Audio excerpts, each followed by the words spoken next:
முத்துமணி ரத்தினங்களும் கட்டிய பவளமும் கொத்துமலர் அற்புதங்களும் குவிஞ்ச ஆதரமும் சிற்றிடையும் சின்ன வீரலும் வில்லேறும். எல்லாருக்கும் வணக்கம் and welcome back to my YouTube channel. This is லோமி ஹியர். நம்ம எல்லாருக்குமே எஸ்பிபி அவங்கள ரொம்ப ரொம்ப பிடிக்கும். எஸ்பிபி அவங்க வாழ்ந்த காலத்தில் நம்மளும் வாழ்ந்திருக்கோம் அப்படின்றது ஒரு பெருமை அப்படின்னு தான் சொல்லணும். எஸ்பிபி அவர்களோட பாடல்களை கேட்டு எத்தனை பேர் தன்னோட சோகங்களை மறந்துருக்காங்க அப்படின்னு நம்ம எல்லாருக்குமே தெரியும். எஸ்பிபி வந்து ஒரு இசை அரசன், ஒரு கடவுள், இசைக்கடவுள், இப்படி பல்வேறு விதமான பெயர்களை அவர் சொல்லலாம். கடந்த 2020 அவர் வந்து இந்த மண்ணை விட்டு மக்களை விட்டு பிரிஞ்சு போயிட்டார். அதன் பிறகு 2 வருடங்கள் கழித்து அவங்களோட பொண்ணு எஸ்பி பல்லவி ஒரு இன்டர்வியூ கொடுத்துருக்காங்க. அந்த இன்டர்வியூவில் எஸ்பிபி அனுபவித்த கொடுமைகள் அப்படின்னு சொல்லி சில விஷயங்களை ஷேர் பண்ணியிருந்தாங்க. அதை பற்றி தான் நம்ம இப்போது இந்த வீடியோவில் பார்க்க போகிறோம். நீங்கள் இப்போ தான் என்னோடய சேனலை ஃபர்ஸ்ட் டைம் பார்க்குறீங்கன்னா சேனலை சப்ஸ்கிரைப் பண்ணி சப்போர்ட் பண்ணுங்கள். உங்களோட சப்ஸ்கிரிப்ஷன் மட்டும்தான் எனக்கான பெட்டர் அப்ரிசியேஷன். ஒரு அப்பானா இப்படி தான் இருக்கணும் அப்படின்றதுக்கு ஒரு சிறந்த உதாரணம் தான் என்னோட அப்பா எஸ்பிபி. எந்த ஒரு குறையுமே வச்சது கிடையாது. அவர் ஒரு கடவுள்னு சொல்லலாம், ஒரு ஞானின்னு சொல்லலாம், ஒரு நல்ல கைட் பண்ணுற ஆள்னு சொல்லலாம், ஒரு நல்ல மென்டார்னு சொல்லலாம். இப்படி எத்தனையோ பேர்களை அடுக்கிக்கிட்டே போகலாம். ஒரு சோகமான விஷயம் என்னென்னா, நான் யூஎஸில் படித்தேன், அப்புறம் கல்யாணம் பண்ணிவிட்டு யூஎஸ் போனேன். இப்படிப்பட்ட சில காரணங்களால் என்னால் எங்கள் அப்பா கூட அதிக நாட்கள் அதிக நேரங்கள் செலவிட முடியலை. முக்கியமாக மாதத்துக்கு ஒரு முறை அவரை பார்க்குறதே ரொம்ப பெரிய விஷயமாக தான் எனக்கு இருந்தது. அந்த விதத்தில் என்னோடய தம்பி எஸ்பி சரணும் எங்கள் அம்மாவும் ரொம்ப லக்கியான பர்சன் அப்படின்னு தான் நான் நினைப்பேன். ஒரு முறை எங்கள் அப்பாவை வந்து ஹைதராபாத்துக்கு ஒரு ஷூட்டிங்காக வர சொல்லியிருந்தாங்க. அப்போது வந்து தமிழ்நாடு ஃபுல்லாக, இந்தியா ஃபுல்லாக எங்கே பார்த்தாலும் தொற்று நோய் பரவி கொண்டிருந்த காலம், கோவிடு. அந்த டைமில் அப்பா போகாதீங்கப்பா அப்படின்னு நானாவது சொல்லியிருக்கணும், இல்லை எங்கள் அம்மாவாவது சொல்லியிருக்கணும். நாங்கள் 2 பேருமே அதை சொல்லலை. அப்பாவும் போயிட்டு வந்துட்டாங்க. போயிட்டு வந்ததும் உடல்நலக் குறைவுகள் அப்பாவுக்கு ஏற்பட்டுருச்சு.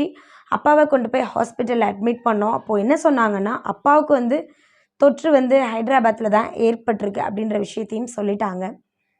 ஒருவேளை நாங்கள் போகாதீங்கப்பான்னு சொல்லியிருக்கலாமோ அப்படின்னு ஒவ்வொரு நாளும் மனசுக்குள்ளே வேதனைப்பட்டுட்ருக்கோம். ஒருவேளை நாங்கள் சொல்லியிருந்தோன்னா எங்கள் அப்பா இன்றைக்கி எல்லார் கூடயும் உயிரோடு இருந்திருப்பார். நாங்கள் சொல்லாததை நினச்சி ஒவ்வொரு நிமிஷமும் ஒவ்வொரு கணமும் நாங்கள் வருத்தப்பட்டுட்டு தான் இருக்கோம் அப்படின்னு தன்னோட வேதனையை சொல்லியிருந்தாங்க. அது கூடவே சேர்த்து அப்பா ஹாஸ்பிட்டலில் பட்ட வேதனைன்னு ஒன்று இருக்குது பாருங்கள். அப்பப்பா யாருக்குமே இப்படி ஒரு நிலைமை வரவே கூடாது. எல்லாரையும் மகிழ்விச்ச எங்கள் அப்பாவுக்கு, சின்ன குழந்தையிலேருந்து பெரியவங்க வரைக்கும் 80s 90s 2K கிட்ஸ்னு எல்லாரையும் சந்தோஷப்படுத்தின எங்கள் அப்பாவுக்கா இந்த நிலைமை வரணும் அப்படின்னு நான் யோசிக்கிற அளவுக்கு அப்பா ஹாஸ்பிட்டலில் அவ்வளோ வேதனைப்பட்டாங்க. எங்கள் அப்பா யாருக்குமே ஒரு சின்ன துரோகம் கூட பண்ணக்கூடாது, யாரோட மனசையும் தெரியாமல் கூட காயப்படுத்தக்கூடாது அப்படின்ற ஒரு உணர்வுள்ள ஒரு அப்பாவுக்கு இப்படி ஒரு நிலைமை ஏற்பட்டுருச்சு, இவ்வளோ மோசமான உடல்நல குறைவுகள் ஏற்பட்டுருச்சேன்னு ஒவ்வொரு நாளும் நாங்கள் வருந்தாத நாட்களும் இல்லவே இல்லை அப்படின்னு தன்னோட வருத்தத்தை அவங்க சொல்லியிருந்தாங்க. எஸ்பிபி அவங்கள பிடிக்காதவங்க யாருமே இருக்க முடியாது அப்படின்றதையும் தாண்டி அவர் மேலே இப்போ வரைக்கும் எந்த விதமான ஒரு மோசமான விமர்சனங்களை நம்ம கேட்டிருக்கவே முடியாது. இளையராஜா சார் வந்து ரொம்ப ஹெட்வைட்டாக இருப்பார், ரொம்ப கடிஞ்சி தான் சில பேரை வந்து சரி பண்ணுவார் அப்படின்னு சில விஷயங்கள் கேள்விப்பட்டிருப்போம்.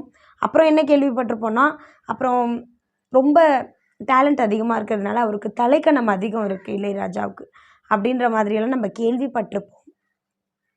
சில மேடைகளில் அவர் கோபமாக பேசினதையும் நம்ம கேட்டிருப்போம். ஆனால் எஸ்பிபி வந்து இது வரைக்கும் சின்ன குழந்தையிலேருந்து விஜய் டெலிவிஷனில் ஒர்க் பண்ண வரைக்கும், சின்ன குழந்தையிலேருந்து பெரியவங்க வரைக்கும் பாடும்போது ஏதாவது சின்ன சின்ன தவறுகள் இருந்தால் அந்த தவறுகளை அவங்க மனசு நோகாமல் எப்படி சொன்னால், அடுத்த டைம் பாடும் பொழுது, அடுத்த டைம் எஸ்பிபி அவங்கள பார்க்கும் பொழுது, போன டைம் நம்மளை இவர் திட்டாரே, இவரை எப்படி நம்ம ஃபேஸ் பண்ணுறதுன்ற எண்ணம் வராமல், எஸ்பிபி அவங்கள பார்க்க போகிறோம், அவர் பக்கத்தில் நம்ம இருக்க போகிறோம், அவர் இருக்கிற ஸ்டேஜில் நம்ம பாட போகிறோம் அப்படின்ற உணர்வுகளை உருவாக்குற மாதிரி தான் தன்னோட கமெண்ட்ஸ் கூட சொல்லுவாராம். இந்த டைம் கொஞ்சம் மிஸ்டேக் இருக்குது, அடுத்த டைம் சூப்பராக பாடலாண்டா கண்ணா அப்படின்னு மோட்டிவேட் பண்ணுவாராம்.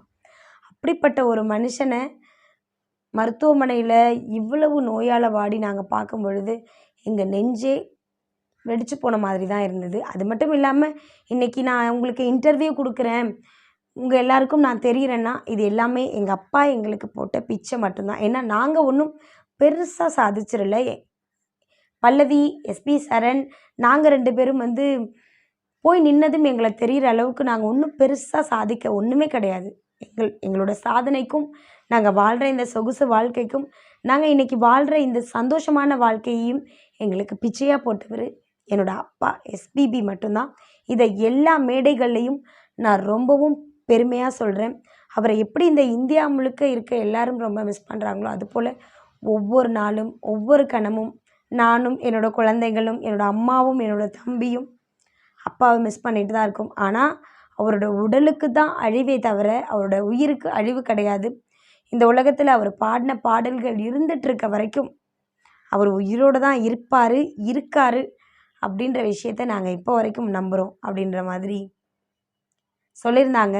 அவங்களோட அந்த மெச்சூரிட்டியான டாக், அவங்களோட அந்த மெச்சூரிட்டியான பேச்சை பார்க்கும் பொழுது எஸ்பிபி எவ்வளோ அழகாக தன்னோட குழந்தைகளை வளர்த்துருக்காரு இல்லை. யூஎஸில் போய் படிச்சுட்டு வந்தவங்க எந்த விதமான தலைக்கணமும் இல்லாமல் எந்த விதமான கெத்தும் இல்லாமல் ரொம்ப சாதாரணமாக ரொம்ப கேஷுவலாக இது எல்லாத்துக்கும் காரணம் எங்கள் அப்பா தான் அப்படின்னு சொல்லி முடித்தாங்க பாருங்கள். ஒரு தந்தையாகவும் ஜெயிச்சிட்டாரு, ஒரு பாடகராகவும் ஜெயிச்சிட்டாரு, மக்கள் மனசில் இன்றைக்கு வரைக்கும் நீங்காத இடம் பிடிக்கிற ஒரு மனுஷராகவும் ஜெயிக்க தான் செஞ்சிட்ருக்காரு. இந்த உலகம் அழியிற வரைக்கும் அந்த இசை கலைஞனுக்கு மரணம் என்பதே இருக்க போகிறதில்ல அப்படின்றது தான் என்னோட கருத்து. நீங்கள் என்ன நினைக்கிறீங்க எஸ்பிபி பற்றி? அவர் பாடின பாடல்களை உங்களுக்கு எந்த பாடல் ரொம்ப பிடிச்சது அப்படின்றது கண்டிப்பாக கமெண்ட்டில் சொல்லுங்கள். தேங்க்யூ.